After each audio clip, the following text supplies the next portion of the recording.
Hi folks, Canadian Prepper here. So I know I have a lot of different series on the go right now. I have 99 Ways to Die. I have the Armadillo Super Shelter Construction. I got After the Collapse, which is always ongoing. And yes, there is another installment, hopefully slated for sometime this fall, maybe sometime mid-season throughout The Walking Dead. And I'm going to start another quick little series right now, and it's going to be a 3-part fitness series. It's going to be quick fitness tips. And I want to talk about big guys versus little guys and the advantages of being either or. Now, one of the best videos I ever did, in my personal opinion, is a video entitled The Ultimate Prepper Survivalist Physique. Go check it out. I'm going to post a link to that video in the cards right here. Click on that video. You can go watch it right now if you want. Come back to this one later. Probably, in my opinion, one of the best videos I've ever made. In that video, I talk about the different body types, also known as somatotypes, which are the ectomorph, mesomorph, endomorph, triad. And I talk about the advantages and disadvantages of each one of those body types in a survival scenario.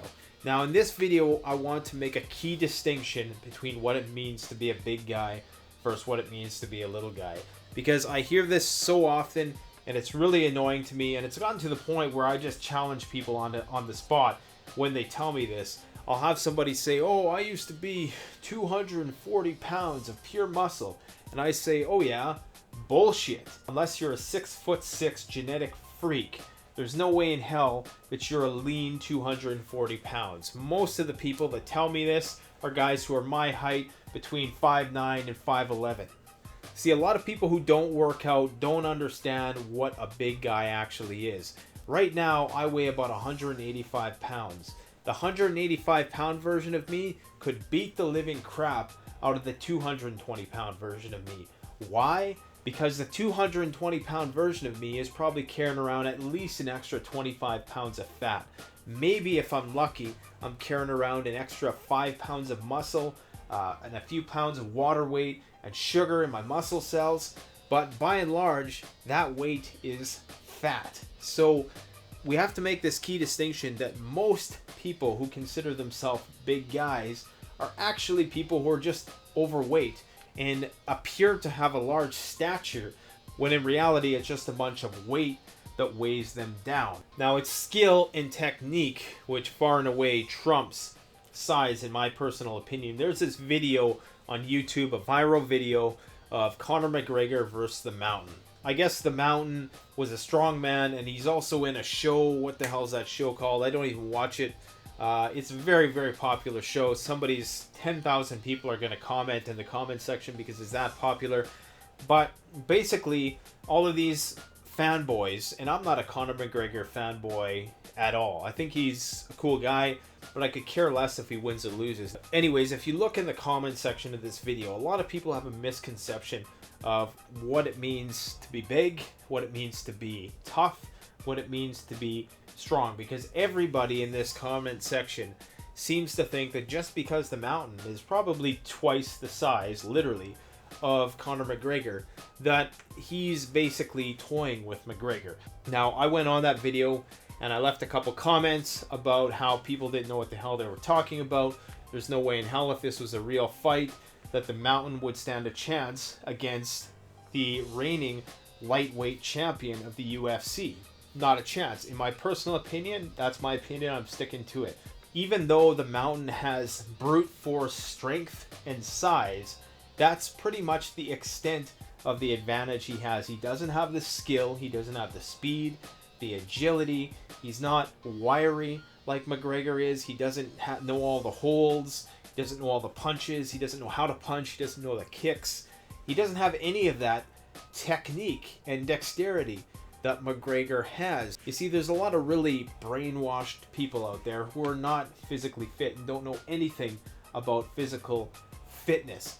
And they just think that because you're bigger, that you're somehow stronger or you're more dominant than someone who is smaller. And that's just simply not the case. Look at the people that Mike Tyson knocked out. He knocked out people who are 50, 60 pounds heavier than him. Look at Royce Gracie, one of the best MMA fighters ever. He was choking out guys in the octagon who were probably 70 to 80 pounds heavier than him. And these were against people who were trained fighters. So this idea that I'm just gonna bulk up, and we call it bulking, basically where you just eat and eat and eat in order to put on mass. And yes, while you do put on some muscle and of course you build some strength, what you lose is you lose an incredible amount of endurance, you lose your agility, you lose your speed, your cardiovascular is going to suffer, and of course it's simply bad for your health. So do yourself a favor, don't fulk, stop fulking around. And what usually happens is a kind of dysmorphia when you're on a bulking trip, or you think that you're more muscular than you actually are, when really you're just puffy. You have that puffy muscle syndrome. When you start working out, you start adding mass right away because you're eating too much. When you're eating way more than your body needs for protein synthesis to actually generate that muscle tissue. So essentially what I'm saying is there's two types of big guys. There's a real big guy who has muscle.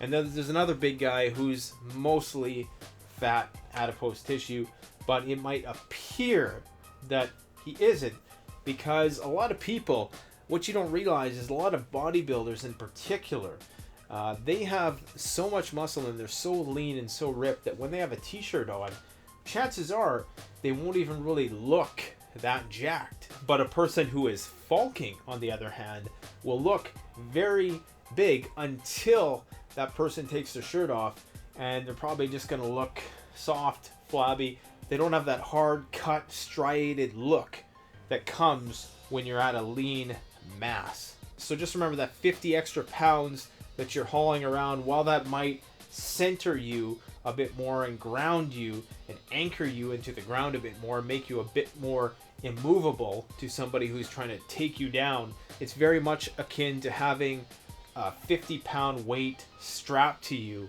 and then trying to fight with that 50-pound weight on. That's the best way to understand it. I think in a direct confrontation, if the Mountain would be able to get a firm grip on McGregor and actually get him in a position where McGregor can't escape, which is probably going to be unlikely because McGregor knows all the evasive maneuvers because he's a trained fighter, especially with somebody who's that big and just has that big a reach. He probably can't even go like this, and McGregor would probably have room to slip through, if he was giving him a bear hug or something, because the guy can't even close his arms that much. He's that big. This Mountain guy is going to tire out significantly faster. You can tell if you really watch the video, all of McGregor's shots were bang on calculated. This Mountain guy couldn't block one of his shots if he wanted to. Another key area where a little guy usually has the advantage over a big guy is the lower center of gravity. Personally, in the fights that I've been in, I've found more dominance against people who are taller, perhaps a little lankier. There are people who are taller and significantly strong, don't get me wrong, but most people who are taller have a higher center of gravity, meaning that it's easier to take them down, and once they're down, they are down. And they're also a bigger target. You know that old saying, the bigger they are, the harder they fall? I wonder what John from the Prepared Mind is going to say about this one. He's in strongman. He's a big mother trucker, man. I'm really curious to hear what he has to say about this. So hopefully he might even do a response video if he gets this. Maybe you guys should go and let him know that I made this video. Anyways, don't forget to like, comment, subscribe. Let's get some discussion going in the comment section before.